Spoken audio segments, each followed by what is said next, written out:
Top quality और consistent performance के लिए सिर्फ सिल्वर पंप नाम याद रखना।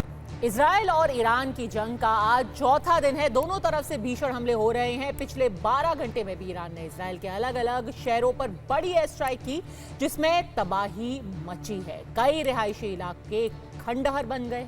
इजराइल ने भी ईरान में जवाबी हमला बोला और इस बार के हमले में ईरान को फिर बड़ा नुकसान हुआ।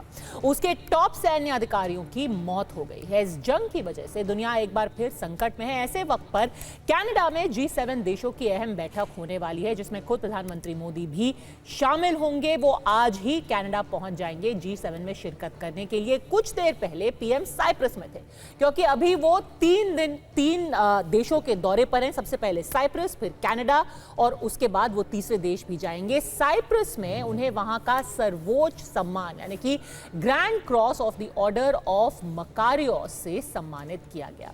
यहां उन्हें वसुधैव कुटुंबकम का संदेश भी दिया। और सबसे बड़ी बात कि G7 में सम्मिलित होने से ठीक पहले उन्होंने साफ साफ एक संदेश पूरी दुनिया को दिया कि ये वक्त युद्ध का नहीं।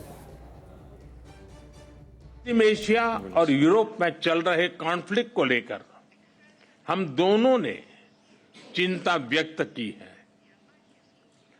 इनका नकारात्मक प्रभाव केवल उस क्षेत्र तक सीमित नहीं है। हम दोनों मानते हैं कि यह युद्ध का युग नहीं है। संवाद से समाधान और स्थिरता की बहाली ये मानवता की पुकार है। हम सहमत है कि India middle east Europe economic corridor से क्षेत्र में शांति और समृद्धि का मार्ग प्रशस्त होगा।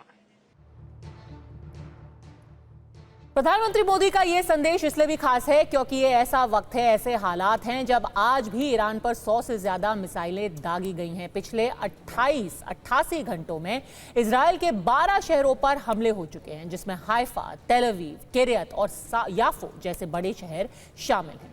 इजराइल के बड़े शहरों पर अभी भी भीषण बमबारी जारी है। 24 लोगों की इस बमबारी में मौत हुई है, 100 से ज्यादा घायल हुए हैं। और ईरान में कई जगह IDF यानी कि इजरायली डिफेंस फोर्सेस ने एयर स्ट्राइक की है। अब तक के हमले में ईरान में 224 से भी ज्यादा लोगों की मौत हुई है और इस्लामिक रेवोल्यूशनरी गार्ड कोर के इंटेलिजेंस चीफ मारे गए। ईरान में परमाणु ठिकानों पर फिर से मिसाइल हमले इजराइल ने किए हैं। उसने ये दावा किया है कि फोर्डो में हमले के बाद भूकंप वहां आया। दूसरी तरफ दावा यह भी है कि इजराइल के कई top leader underground secret location पर शिफ्ट हो गए हैं।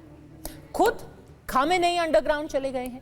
लेकिन ईरानी सुरक्षा परिषद के सदस्य ने इजराइल को परमाणु हमले की एक धमकी दे दी है। इस बीच नेतन्याहू ने भी यह दावा किया है कि ईरान ना सिर्फ परमाणु हमला करने की कोशिश में था, ना सिर्फ इसकी तैयारी में था, बल्कि उसके निशाने पर खुद अमेरिकी राष्ट्रपति डोनाल्ड ट्रंप थे, क्योंकि उसको यह डर था कि कहीं डोनाल्ड ट्रंप उसके परमाणु मंसूबों के आड़े ना आ जाए।